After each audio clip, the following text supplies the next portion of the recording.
All right, here we go. To P Radio. The monkey only dance. Welcome. Here we go.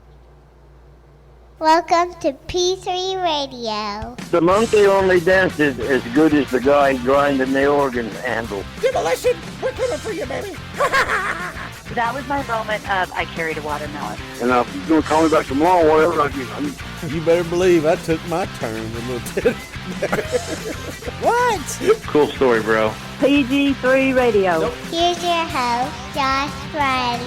Ladies and gentlemen, next up we have crying little blind children. Richard Mullican. I don't know. Is this making any sense to anybody out there? It's showtime! It's showtime! It's showtime! Hello, everyone, and welcome once again to another episode of P3 Radio. I'm Richard Mulligan, joined by my co-host and best friend, Josh Briley. Say hey, Josh. I still love that. Every time you do that, and best friend, Get chills? I feel it going up my spine.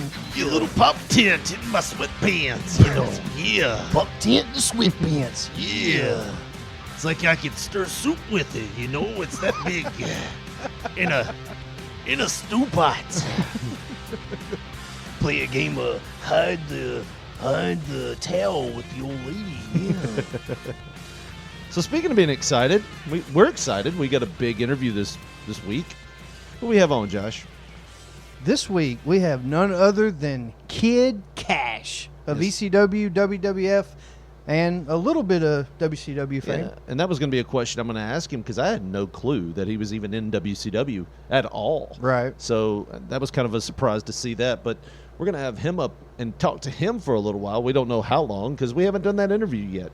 We like to do these little pre-interview recordings before we actually do the interview. Kind of putting good juju on the whole thing. Like gives us hope that it's going to go well. And then that way, if it doesn't go well, we don't record something bitter and argumentative at the front.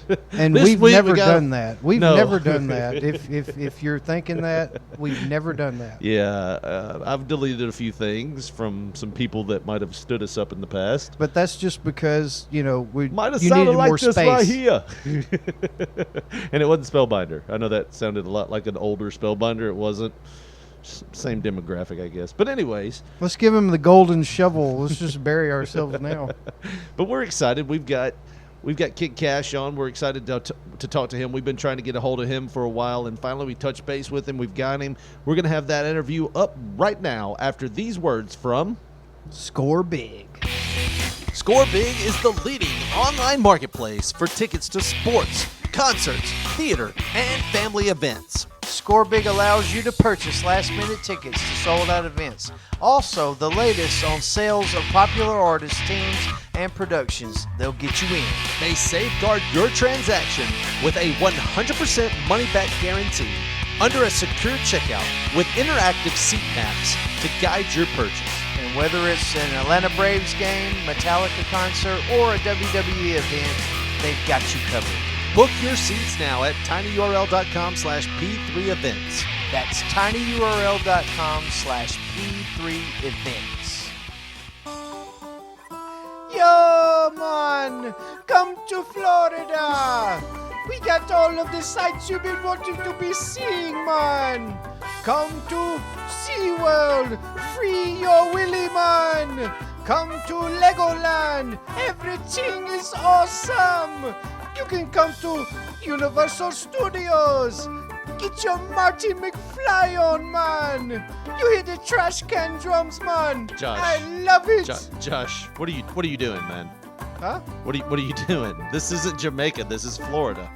What? I heard the trash can drums and I just got excited. Well, they're called steel drums, and everything else you pretty much said was okay, but we want to say also that if you book with Florida Ticket Station, your tickets are guaranteed by the state of Florida to be valid. So your vacation will be on point and where it needs to be the right way. So go right now to Florida Ticket Station by visiting them at tinyurl.com/P3Florida and book your Florida trip today. That's tinyurl.com/P3Florida, man. Once again, it's Florida, not Jamaica. I'm sorry.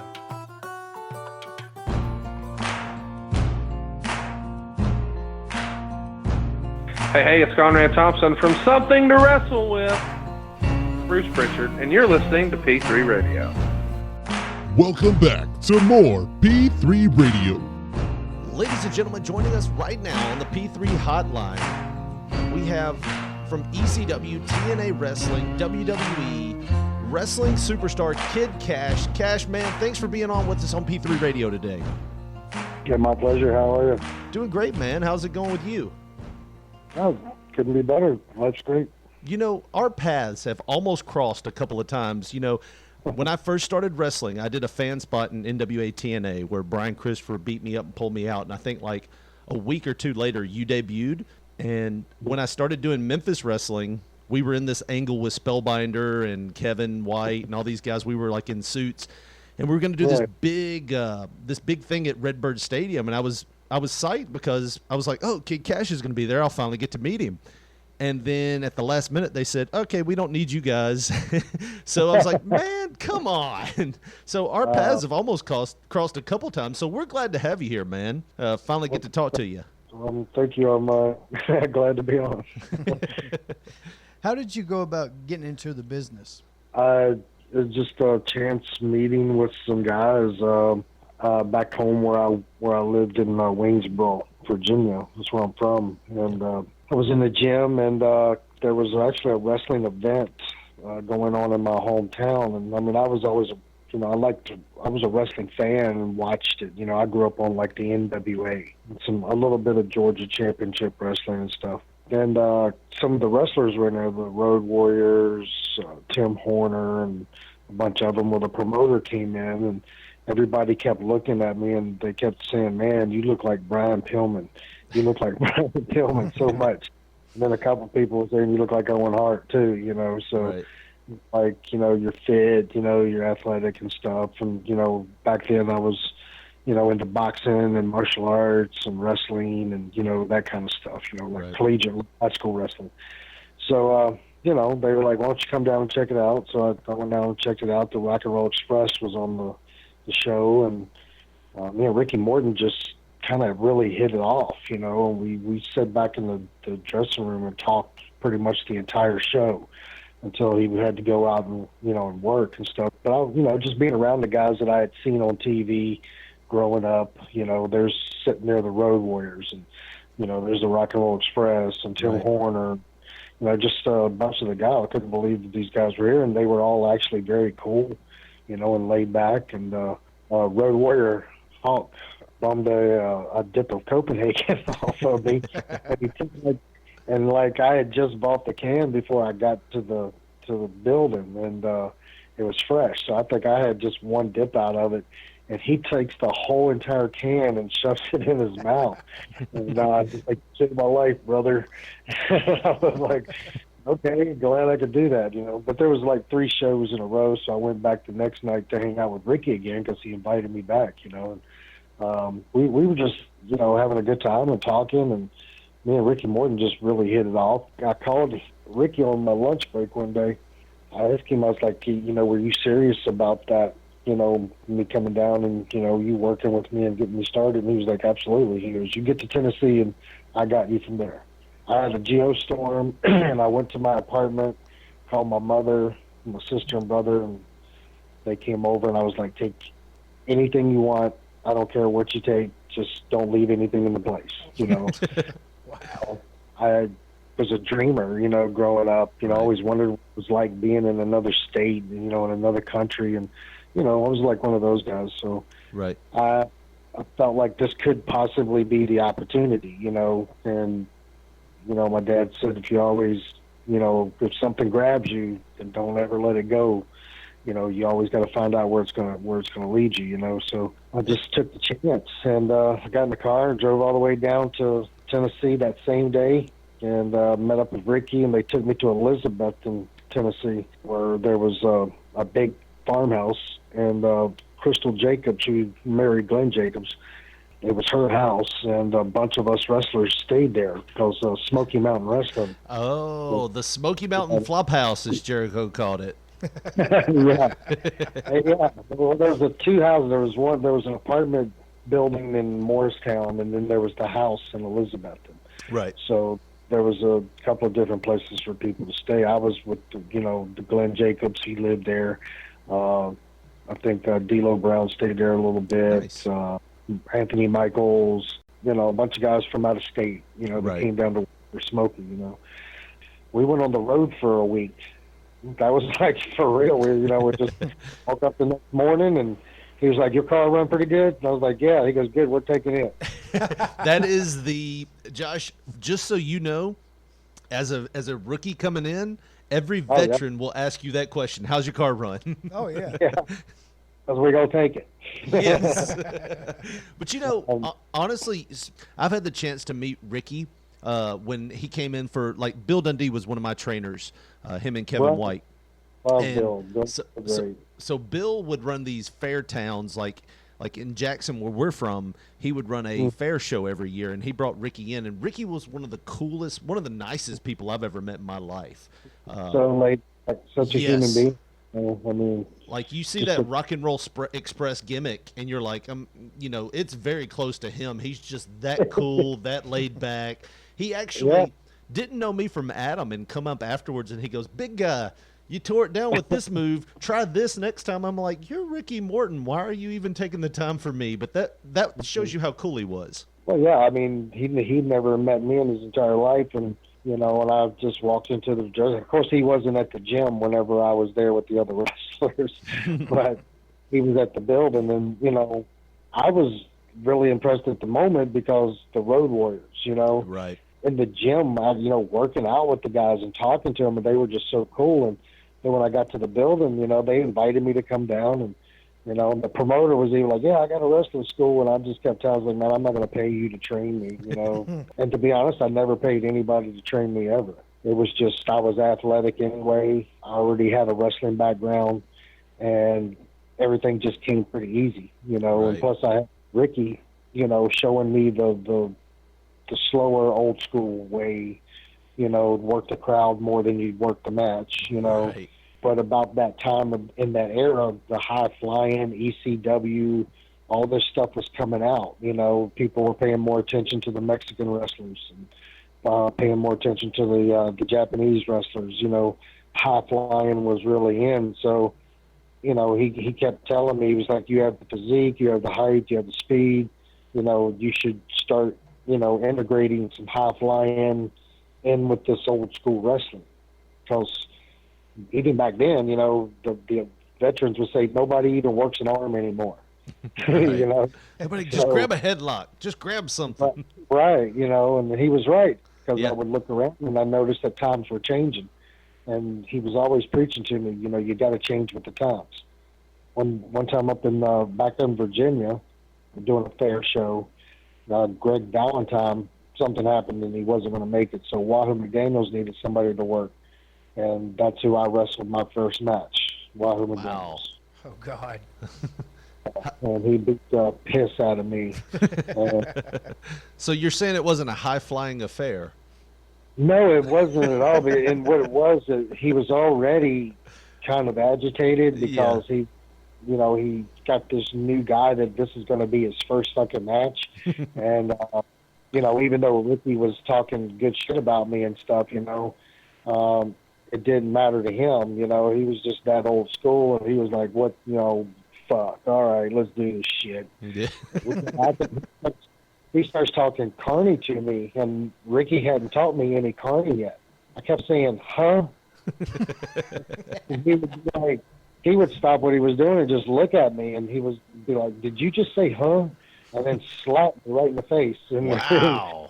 yeah, he was like brutal, dude. And then, but even though I had a martial arts background, I was a wrestler. I mean, my instincts were to fight back.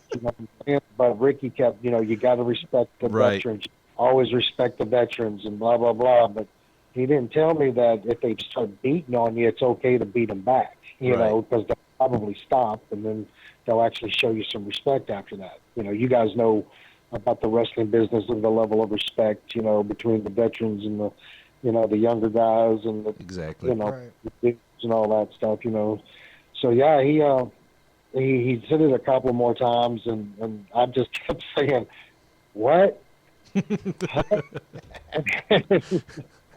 And he was getting so mad. I was watching his face just turn colors. And I think the match was supposed to have been like 20 minutes or something, like 15 or 20 minutes. I think it was about a 7 or 8 minute match. And he put me up in the turnbuckle and he was going to chop me. And he just looked at me. He says, "Boy, if I was you, I'd blow all my air out right now." And the dumbest thing I ever did in my whole entire life, still to this day, I looked at him. I says, "What?" I was waiting on it. I was so hoping that was going to be the payoff there. Yeah, and he, he used to do the overhand chop. On the turnbuckle, he would only do the side chop off the ropes. And I don't know if you guys ever watched Wahoo, but Wahoo chops never made a loud smacking sound. No. I bet they made a thud though. It was always a silent freaking thump, and the reason why, his hands were so big, they were huge, and when he came in, he was a big man. I don't know if you guys ever knew, but he was probably a 260 walking around town guy. Right. And he came down, brother. He hit me on my chest. He swear to you, he stopped my lung. It knocked every bit of breath out of me. And I dropped to my knees, and I'm going, trying to get the breath back. And I seen these white moccasins walk around me in a big circle, and he kicked me so freaking hard, like right in my liver. And but it brought my air back, and of course, but it so bruised my freaking liver, So I rolled over my back, and he fucking put me in a spinning toe hold. And he didn't break it, but he sprung my ankle like really. He pinned me, and that was it. And he looked down at me and says, "Welcome to the business, kid." Went back to the dressing room, and I was kind of fuming at that point. I was kind of embarrassed and shit, And Ricky Walkway says, "Why the fuck did you let him do that to you? I've seen you. You're tough. You can fight back. He might whip your ass." He goes, "But at least, he'll respect you when it's all over, And I was like, "Well, I thought he was just my freaking veteran. I'm supposed to respect." He said, "Yeah, but you're not supposed to beat your ass." I was like, "Oh, really? I didn't know it was like that." Right. Well, looking back on it now as a veteran yourself, what do you think about that now with those older wrestlers that used to take liberties with the young guys? I mean, to me, in this day and age, it's very taboo to do something like that. But even back then, when I first broke into the business, I was like, man, that kind of seems kind of a little stiff, I want y'all to do me a favor. If you ever interview Josh Matthews, Love to. I want you to ask him who broke him in the business. We used to. I don't know if you remember when the XWF came out, Jimmy Hart. Yeah. That stuff. Okay. They brought Josh Matthews in, fresh off of that whole. What was it? Tough Enough. Or Tough something? Enough. Yeah. Fresh off of that, and dude. The kid was he honestly, he didn't have a big head or anything like that, but nobody wanted him to get a big head. He was a TV star. I was on a wrestling fucking show. That kind of thing. So Right. I worked this kid like every freaking show we did, pretty much through the whole entire XWF tours. And I beat the living piss out of that kid. I'm not gonna lie to you. I mean, I left his skin when I chopped him. I mean, the skin was peeling off of it. I mean, I chopped him in the back. I gave him probably a 50% punch instead of a 20% punch. And the only reason why I did it is because it was done to me every fucking match for years. But I understood why. It humbles you. You know what I'm saying? Right. It puts you on the right path to let you know that, if you can make it through all of this and learn the proper way to wrestle, instead of just doing a spot after spot after spot, but actually really truly wrestle, and that's what the veterans look for, like if you can tell a story, if you can work the crowd, if you can work the match and the crowd and the ref and the opponent and still make him look like $1 million. Right. That's true working, So it just, with the beatings and, and stuff like that, you earned your respect. And along the way, you learned the absolute proper way of wrestling, what a real match is all about, So it humbled you to respect it. You Right. understand? Right. It humbled you in that way. Well, I mean, you didn't get off cooking forever, but right. Probably another guy that was really rough was Greg Valentine. Yeah. I wrestled him a few times over the years, and if I wrestled him right now, the guy would be rough. You know what I'm saying? I mean, there were some guys that were just stiff, and I believe that was the case with a lot of these old school guys, the veterans back in my day. I think Wahoo was just such an old school wrestler. He was just stiff. And on top of that, he had to wrestle a fucking new fucking green kid. You know what I'm saying? Right. So I mean, I from what I hear, I don't really keep up with wrestling as much as what people think that I do. Right. I retired back in 2015. You know what I'm saying? So I never really kept up with wrestling even while I was in it. The only time I kept with is I would watch the show back, watch my match, and then that was it. I would turn it through that. Well, you mentioned like Wahoo taking and beating you up a little bit, and some of that too comes from you don't want to be the veteran that has to trust the rookie to sell for you.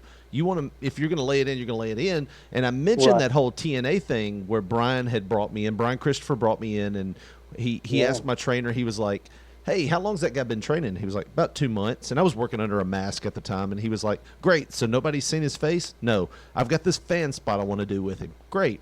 So they tell me, they put me in the front row, and they say, when I come out, you make sure you're in the front row. And he goes, "I'm going to hit you with a right." I had some fake blood in my hand, and which Brian called chicken blood. And Brian said, "I'm going to give you a good right. You're going to push me.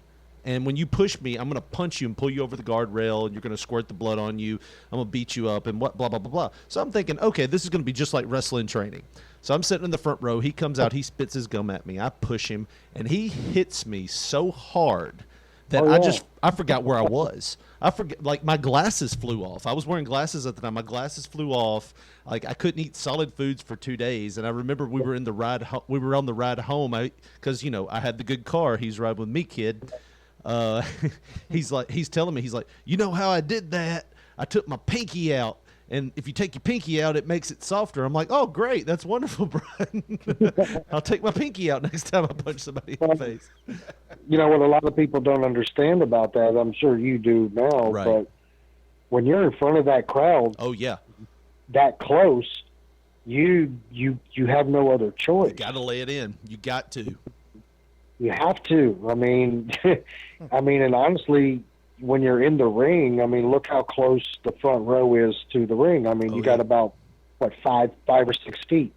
That's about it, between the ring and the railing. So, I mean, even the front row people can tell if something's laid in or not. We were talking with Mikey Whipwreck last week, and we were talking about when he got hit with that Sandman cane. And we asked him, we were like, "How stiff was that cane?" And he said, "Yeah," and that's what he paused for like a good 3 seconds. We're like, "How stiff is that cane?" And it was like, it was stiff. And we joked that he was having like one of these like Creedence Clearwater revival Vietnam flashbacks while that music played in his head. Every time he hears Enter Sandman, he has like an epileptic fit. Yeah, like he has a flashback anytime he hears Metallica. But I've been hit with that cane by him on a number of occasions, and by Justin Credible. Brother, those canes ain't no joke. No. I mean, Justin split me open a few times. Sandman left a freaking knot on my head that got fucking rock solid hard. And was like on my head for like over a month. I was like worried I had a tumor or something, It's not a tumor. It just finally came down. Rob Van Dam's like, take about 1,200 milligrams of ibuprofen every 6 hours. I'm like, for real? And he goes, yeah. And I was like, for how long? He goes, just keep doing it till it goes away. So that's what I did. So I was doing that shit for like 2 or 3 weeks. And finally, just went on down. I've heard before that your first pair of wrestling boots were Ricky Morton's first pair of wrestling boots that he gave you.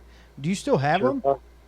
I do not. No, I broke my leg back in '97, Right. And when I went to the hospital, they cut the boots off. Oh. Damn.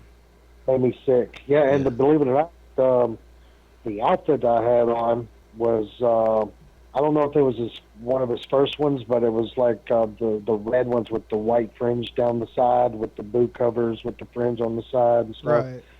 Because he gave me the entire set, you know. And but I know he wrestled the Russians for the World Tag Team titles, and like one of the Starrcade pay-per-views in those tights, you know. Wow. So yeah, so in one night I broke my leg, and they cut the tights all the way up to the crotch. Oh. And all the way down to the other leg, so they just completely gutted the inside, and then they cut the boot. Even though I was yelling at them, "Do not cut the fucking boot!" they cut the boot anyway, man. So they cut it right on. You know, it's amazing how much old gear gets recycled from the veterans to the rookies. When I first started, like I said, I was in the Memphis territory. We had Fantasia or Spellbinder. And the old gear he had, the Spellbinder gear, and I know him now. Dale's like one of my friends, and he's like, "Hey, bro, you need some good gear. Here, wear this." I love Dale to death. He's such a great guy. Well, he threw me. If you ever watched his WWE debut as Fantasio, the gimmick he had on with the tights, with the he threw those to me, and I'm like, I'm looking at him. I'm like, dude, I'm 6'3" and tubby. Do you think I'm going to look good in these? And I wore them. They did not look good. It did not flatter me at all. But dude, at one time, I used to run with a guy named Eddie Golden. I don't know if you guys know him, but he's heard the name. He was man. He's a phenomenal wrestler. I just don't understand. This guy was just so happy, just such a happy kind of a guy. You know, still is. But he was more the family kind of guy, you know, wanted the family and the wife and all that stuff instead of being on the road so much. But the Indies were that was his, you know, his weekend getaway, and he was satisfied with that. But I learned so much stuff off of that guy because we were wrestling throughout the East Tennessee area for, 3 or 4 years, man. Just me and him, you know, going at it. But he came in through Jimmy Golden, and so they tag teamed a lot. Me and Ricky tag teamed a lot, so we were just always working each other, you know, in some way, shape, or form. But he got me into all this boot trading and tight trading and stuff. And at one time, I mean, I had I had a pair of Tojo Yamamoto's tights. That's awesome. I couldn't wear them, of course, but I found them. They were in the dressing room down in Arkansas or something like that, and he was like, "Oh my God!" He goes, "Man, if I had $50, I'd get them right now." And I'm like, "Well, I'll get them here," you know. And I wound up keeping them, and then I wound up selling them on eBay. You know what's funny? You know what's funny is like when you have those tights and then you give them back, or because I gave back Dell's tights to Kevin, so I gave those tights back, and then like a few years later, they resurfaced on the indie circuit that I was on, and in my back of my mind, I'm like, this guy has my tights, but they're not my tights. Dude, I'll tell you a really hilarious story. Back in the day, I can't remember where Eddie got the boots. He got them from, I think, Tim Horner. They were red and black, and they had a white star on the side of them. And Eddie got them. Those boots were already like 10 years old when he got them. Right. So he put new soles on them, and he wore them for probably about a year. And I needed some new boots, you know, after mine got, you know, cut off. I needed some new boots once I came back to work. Right. And so he was like, "Here, Dave." He goes, "I'll tell you what, I'll sell you these for $35. So I bought them for $35, and I wore those boots for like, a long time, probably about 5 or 6 years, you know. And I wound up doing the same thing, giving them away in the dressing room, you know, whenever I started making it bigger, you know, to the more bigger, you know, companies and stuff. I would give them away to, this dude there in the dressing room in East Tennessee. Probably, 15 years go by after this, and in 2015, I was down in Kingsport on my retirement match. I'm looking in the damn dressing room, and I look over, and there's this brand new kid that, you know, I'd never heard of, never seen before, but he'd only been in the business a year.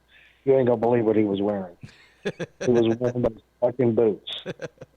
Swear to God, he was wearing the boots. That's awesome. At him, and come to find out, Eddie Golden had wound up because I made it to the WWE and and all that stuff. Eddie wound up those boots back, and he just kept them.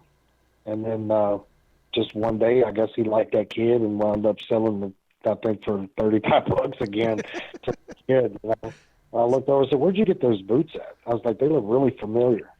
And he was like, and the way I could tell, because there was like a dye stain on one of the stars. Right. And there was the far left corner of one of the stars at the point, and it was pink. It was like 3 little dots of pink. So I pulled the boots. I was like, let me see them damn boots. So I started looking at them.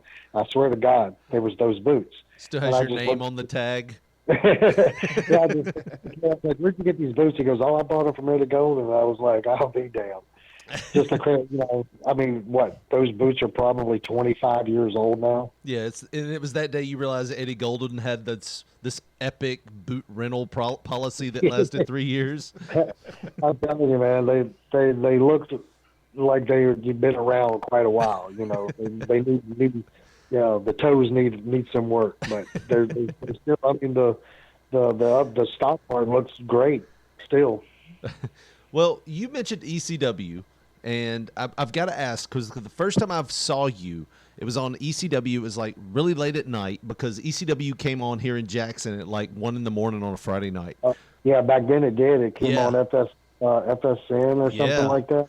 Yeah, so we were epic fans of ECW, so we would stay up and we would hit record at 12 just in case we fell asleep so we could watch the end of the show. And That's awesome. And you were wrestling under the name of David Tyler Morton Jericho. And I thought that was so cool at the time because I'm like, all right, so that's a cool gimmick. And, I was still pretty young. I was early teens. But who came up with that name?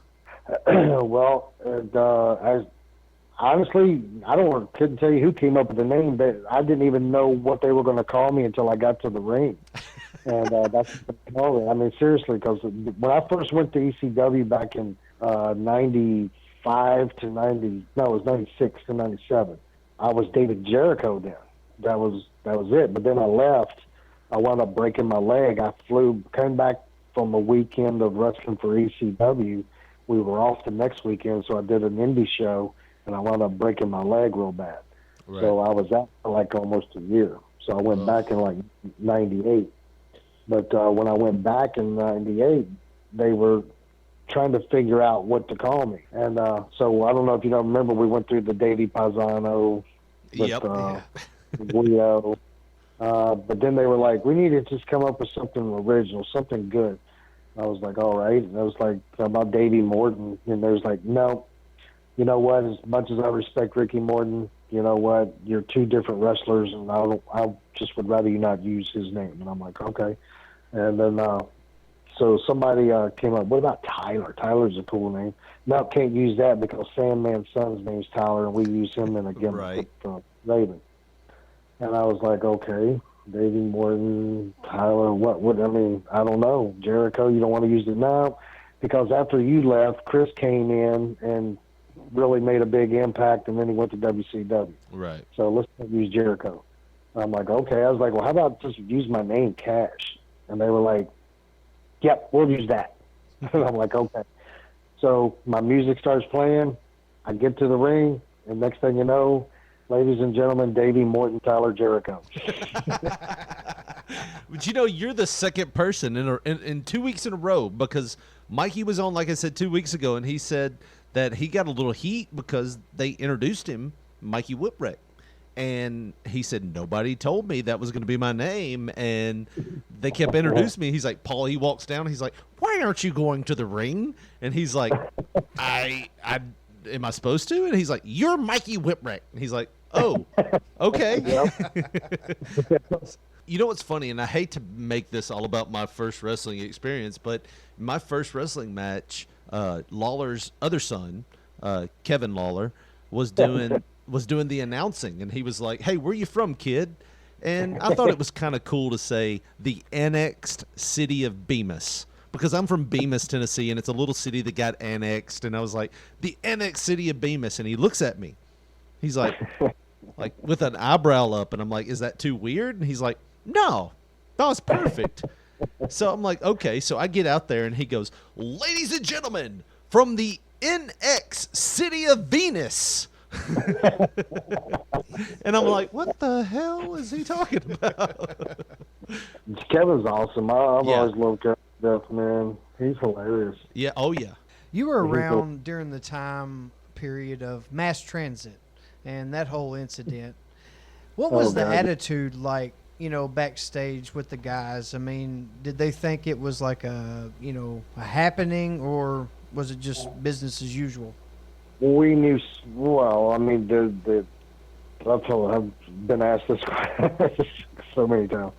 The kid was already arrogant as hell. I mean, he showed up just kind of like coming to the back door, and he comes in, and I think they gave him a little tryout, or was going to give him a tryout, but things were just going really slow that day, so he didn't get the tryout. They were just going to go in and put him on because he's a big kid, Right. And so they came up with which couldn't have been the worst person to put him with, of course, is New Jack and Mustafa. So, but as soon as he found out that he had a match with New Jack and Mustafa, even a match period, he was already his attitude completely changed. He went from being Mr. Humble Pie to almost kind of like trying to be one of the boys, and right. then he found out he was working, the gangsters, and then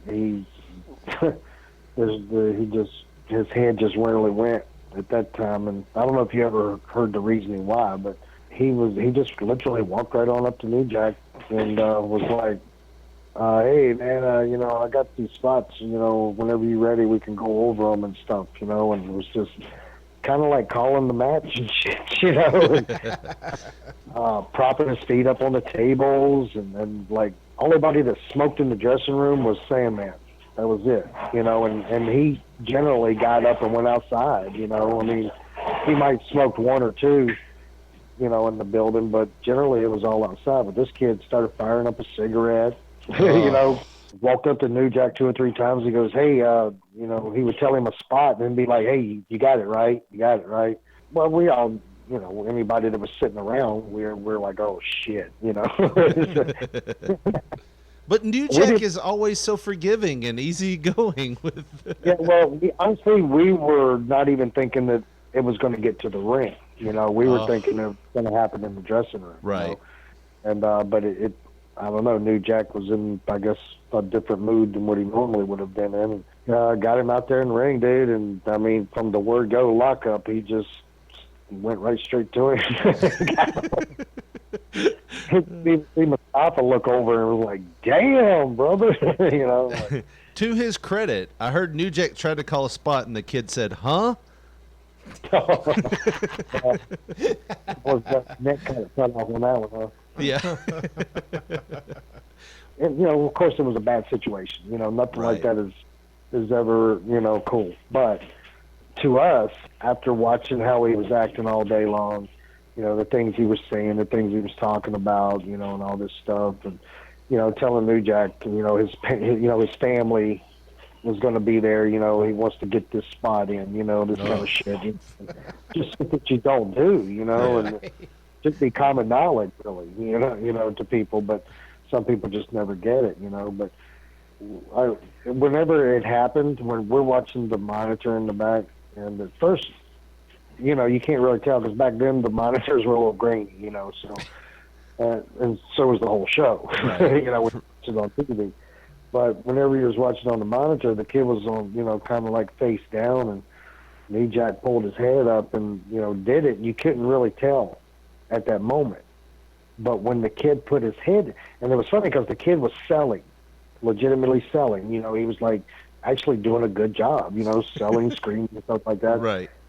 When he put his head back down, that's when you could see how bad it was, because it wasn't dripping down, it was running down. It was collecting a big puddle real quick, and the kid was just like kind of like oh yeah, doing all this stuff, and he looks down, and then he stops, he looks, he feels his head, he looks at his hand, he looks at the puddle, and then he just loses it.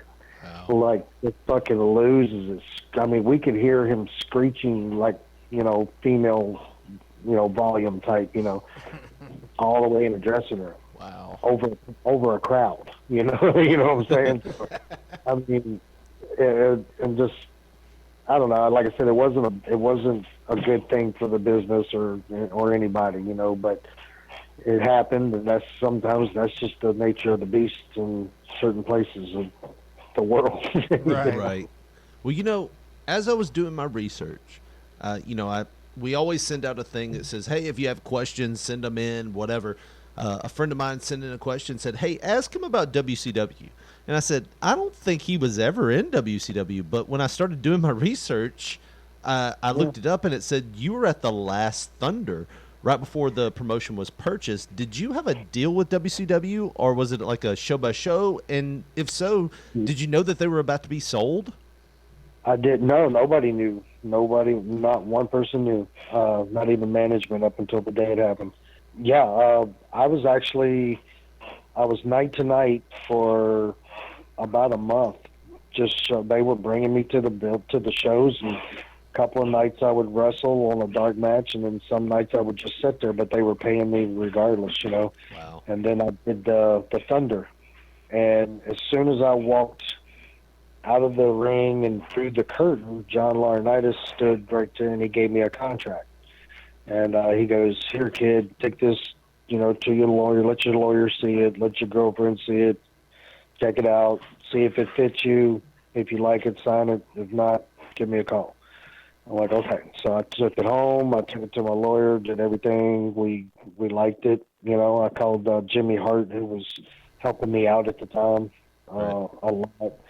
Got his advice and stuff. And so I went on ahead and signed it, sent it in, got processed. Went to the next show and didn't do anything, sat in the back, flew me home. They sent me a packet for, I think it was Pensacola.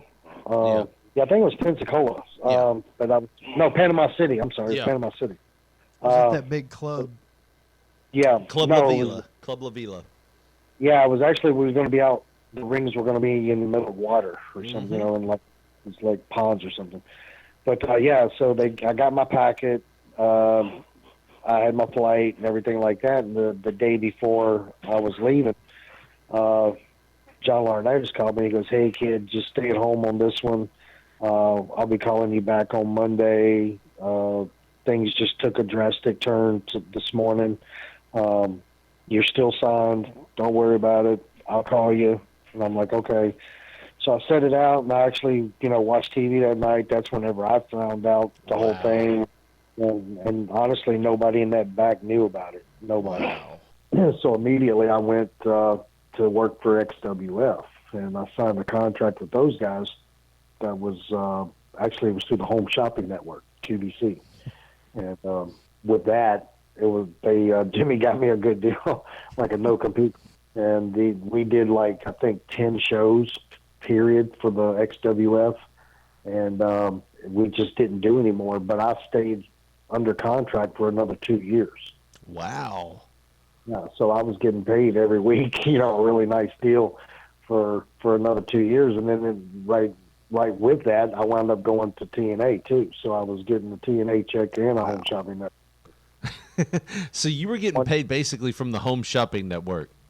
Yeah, that's awesome. So did you ever have one of those late nights where you're watching Home Shopping Network and going, "Come on, call in, buy those pants, motherfuckers. Let's do this." No. Honestly, I can't stand those damn shows. I can't see where people get hooked on them. I'm just 2 years later, I got a call from Jimmy.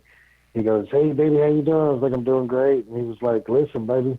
He goes, "I just want to give you a heads up. You're going to be probably only going to get a few more of those, and then they're just going to quit, because we haven't produced anything." And I'm like, "Okay, that's cool.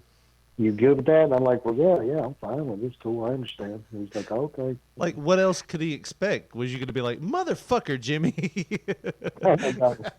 Well, I still had another year left on the contract.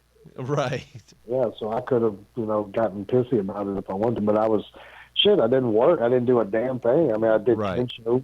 I worked did absolutely nothing for 2 years, for the company, and I was getting a free paycheck, and it was a nice one. I mean, it wasn't Right. it was a nice check, and then plus going to work for TNA, getting that one, I was, it was a pretty good little run I was going on there. It would have been funny, though, if you would have turned on QVC and found out they were selling these $20 pants for like $400 just because your contract. You could buy this printer for only 17 payments of $79.95. Yeah, really. What would you say is the best rib that you've ever excuse me. Beaver, yes. You ever beaver? Yeah. What would you say is the best rib that you've either been a part of or that you've just heard about? There was one time it was ECW, and remember Fonzie? Yeah. Oh, yeah. Okay, well, when he got drunk, brother, he went all out. So, did he still have the whistle, or he put that up? No, he put it up after the show, but he was just kidding. Man, that dude could go when it come to partying. I'm not kidding you, man. But he would go all night long. And so anyway, we're all clubbing it out and stuff like that. We had a pay-per-view, at the Hammerstein. We're just doing just hitting some clubs and stuff like that, having a few drinks, relaxing, celebrating a little bit, And we went into, what was it? I think it was called Mars. The place was red. All the tables were red. There was red dust on the floor. It was just kind of crazy, And come to find out, there was a bunch of, hot girls and stuff. And, girls were talking to us, because of the pay-per-view and stuff. And I think they played it at that pay-per-view at that bar that night, too. So people knew who we were coming in. Right. And so we were, all hooking up and everything like that, and a bunch of us were like hungry to go eat and stuff. So we're all piling into these cabs and stuff like that, trying to get downtown. And there was this chick. She was like very insistent, to jump in with us. So she jumped in with us, but it was what it was. It was, I guess, a transvestite. She had a kickstand. Yeah. We call them transgender now. Yeah, Mr. Cash. Well, one of the girls actually, from, I think, who was it? Donna. Yeah, Electra. Don Marie. Yeah. No, Electra. Her name. She was the coolest. So she was one of the boys, you know what I'm saying? So we're all piled up in this cab, and she looks over at me and this big blonde chick, but you couldn't tell it. I mean, you know what I'm saying? What did you do? Oh, I didn't do anything. I just finally looked over. She goes, and she's from Jersey, so she looks over and she goes, "Yo, Cash." I was like, "Yeah." She goes, "You know that chick's got a dick, right?" Oh yeah, I can spot him a mile away. That chick's got a dick. So the girl kept looking, the guy, whatever, kept checking me out and everything. Well, Fonzie was drunk, and Fonzie didn't hook up with anybody, so he was like kind of on that guard, you know what I'm saying, that alpha male guard. So he started like just jumping up on us, like talking and slurring his voice, just drunk talk and shit like that, So I started playing with him, making it look like I was trying to pick her up too. And me and Donald's like, yeah, keep it going. I think he's going for it, And then we got right to the thing, and we left. Me and Donna and who was it? Danny Dorian and a couple of other people. We got out of the cab, and we were like, "Come on, Fonzie, let's go." And he goes, "Oh no, man, I'm gonna ride on down the block to another place." He goes, "See you guys later, man." And then he's like, as he's pulling off, he's looking at me, giving me the middle finger, like, "I got you, motherfucker, I got you," that kind of stuff. He got the girl, right? So the next morning, we saw him in the lobby, it's time to go to the airport and stuff. And he's like hungover and stuff like that. So he was like, I was like, "Hey, what happened to that girl, man?" He goes, nothing, man, nothing. I was like, "What do you mean nothing?" He goes, "Oh, nothing, man, nothing. It just, I was like, "She's still in your room?" No, man, she's still in my room." So I don't know what happened with anybody because people were just shit-faced drunk, and he looked like he was about ready to fall out at any minute anyway. Me and a couple of the guys, Nova, we ran back upstairs and just to walk by his room, and as they were cleaning his room, the ladies were going in the rooms and stuff. We were like, "Hey, open that door right there real quick. I left something in." And she opens up the door, and we go in there, and that fucking dude or whatever it was, it's like, now both beds were messed up. I'm not gonna lie, both beds were messed up, but the chick, the dude, whatever, was still sleeping in the other bed. So, well, I mean, he could blow the hell out of that whistle. So, I mean, I imagine. I'll let you stay in my room, baby, but you're gonna sleep in the other bed. I'm not having it. He blow the fucking whistle. That's awesome. Hilarious was just him trying to fuck with me whenever we got out of the cab. He was sitting there shooting me the bird, smiling. I got her, motherfucker. I got her. Who would you say your favorite riding partner was, and who would you say your least favorite person was in the dressing room? Like your top in both of those categories. Who was the favorite person you'd like to see in the locker room or ride with, and who was the least favorite person that you would see in the locker room and you'd be like, oh, Jesus? Oh, wow. Well, I'll tell you what, I've rode with some really cool people. I used to ride with Benoit and Guerrero. They were awesome guys. Awesome. Van Dam, awesome. Sabu was great, but he would get you in trouble all the time. So, Bam Bam Gordy or Bam Bam Bigelow? Oh, Bam Bam Gordy. Wow. Awesome. Bam Bam Gordy. I grew up on Gordy. Yeah. Freebirds were awesome to me, man. I really liked them growing up. Nothing away from Bam Bam Bigelow. I mean, but, like I said, I grew up on the NWA. I didn't get any us of too. Us too. Northern wrestling until like the late 80s. Right. It was late. And I didn't even see WWE until like 1988. We were still bigger NWA, WCW fans because it was more realistic. You didn't have the cartoon characters. Well, you would have like people at school, and they would say, "Yeah, I watch real wrestling." What do you watch it on? Channel 21, TBS. Yeah. Yeah. That must have been a universal channel. I lived in Virginia, and there was always Channel 21, TBS. Yep, TBS. That was wild. People I didn't like, I don't know, man. Probably Juventud Guerrero. I don't know, man. I mean, I guess he's cool to some people, but he just was never impressive to me, and he just was weird. He's just so weird, like he was on a bad trip and never came off of it or something. Which is possible. He could have been high on Hoovy juice, Never know. Yeah. I never understood what Hoovy juice was. I didn't either.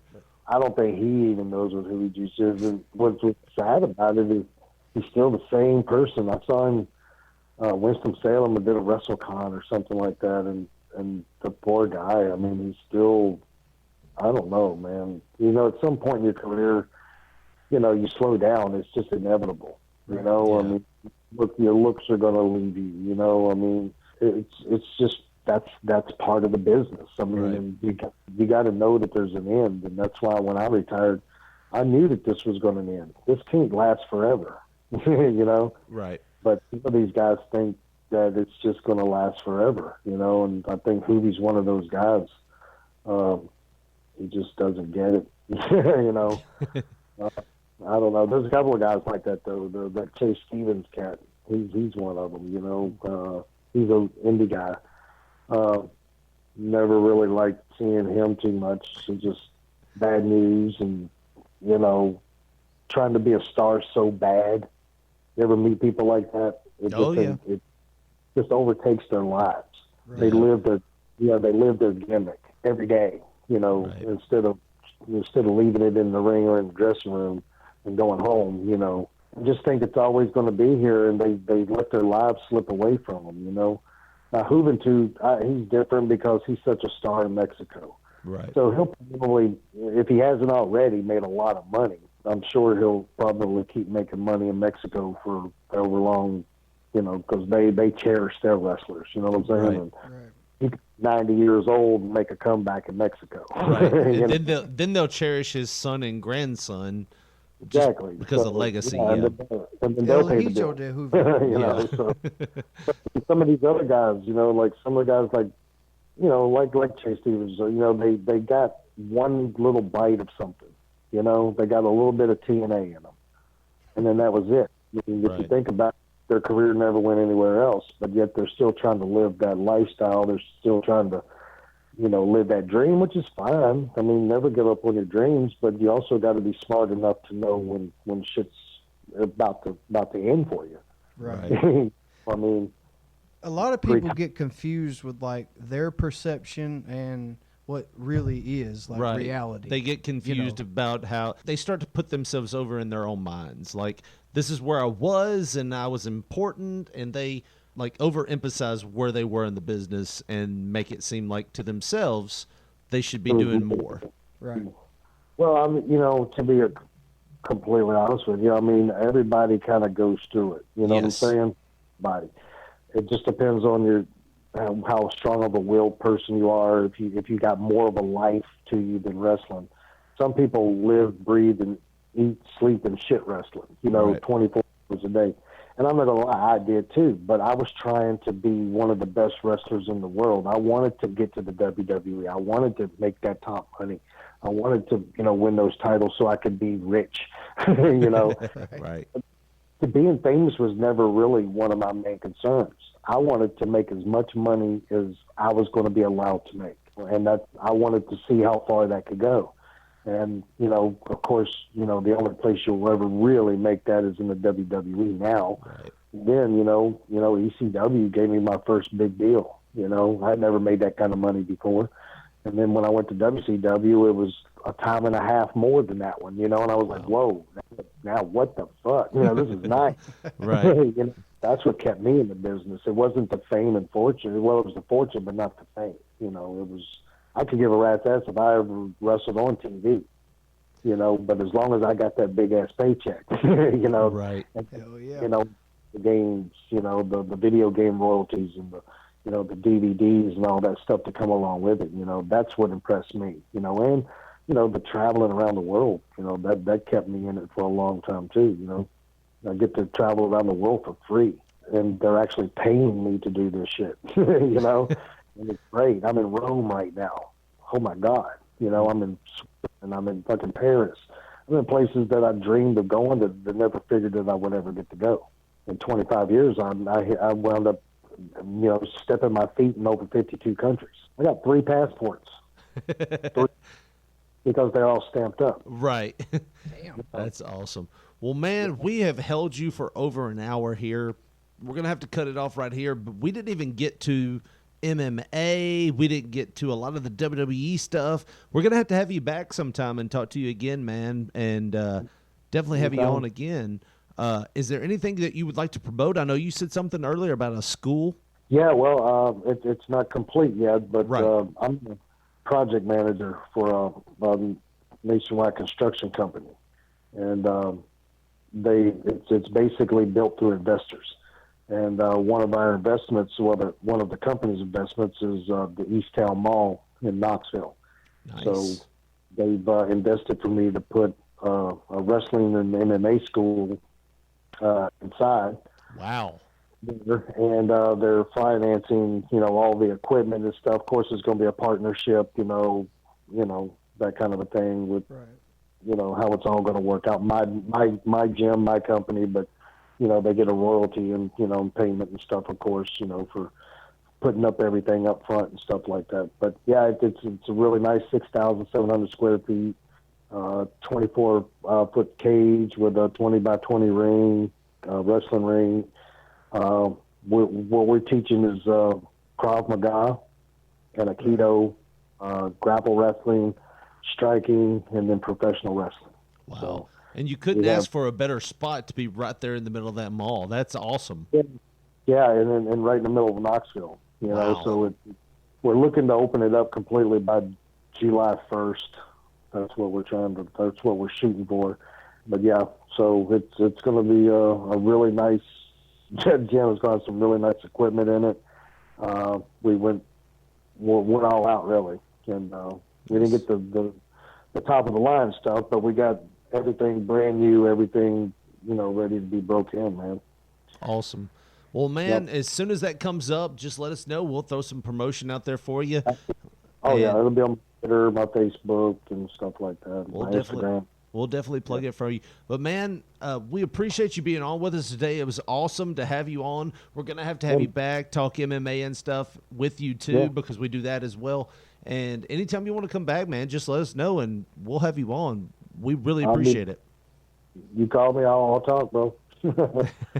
When you go shopping for wine, do you look at the labels? Do you stare at the price and wonder if the wine is worth the expensive tag? Well, stop it, because Wine of the Month Club has you covered. Every month, Wine of the Month Club is going to send you 2 bottles of high-quality wine right to your front door. And what better way to say I'm thinking of you than a subscription to the original Wine of the Month Club for a friend or a sweetheart. Each month they'll be reminded of your thoughtfulness and will receive the monthly wine letter and newsletter binder. Recipes, wine knowledge, and great wine, and the opportunity to get more of their favorites is at hand. Give with confidence and joy, knowing that you're a part of the original Wine of the Month Club. By the way, there are no dues, no fees, no hidden charges. Cancel anytime with no obligation. Just pay no more than $23.96 plus shipping for 2 great bottles of wine. Go there now. Sign up by visiting our link, tinyurl.com/P3wine. That's tinyurl.com/P3wine. The Wine of the Month Club, the original wine club since 1972.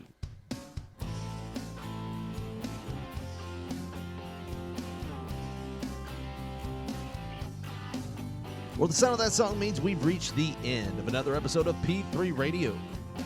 We'd like to thank Kid Kash one more time for stopping by and talking to us today. We'd like to invite everybody back to look at our archives. Check out some of our previous interviews, like Superstar Bill Dundee, our Spellbinder, the first WWE developmental guy.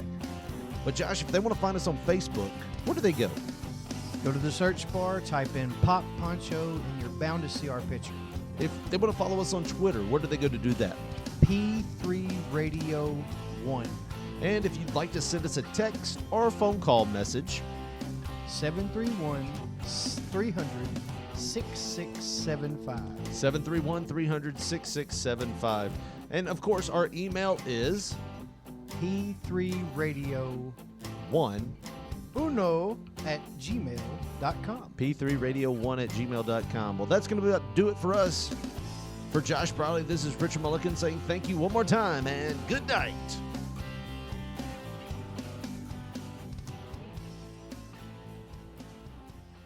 What do you think? Well, I was fading out, but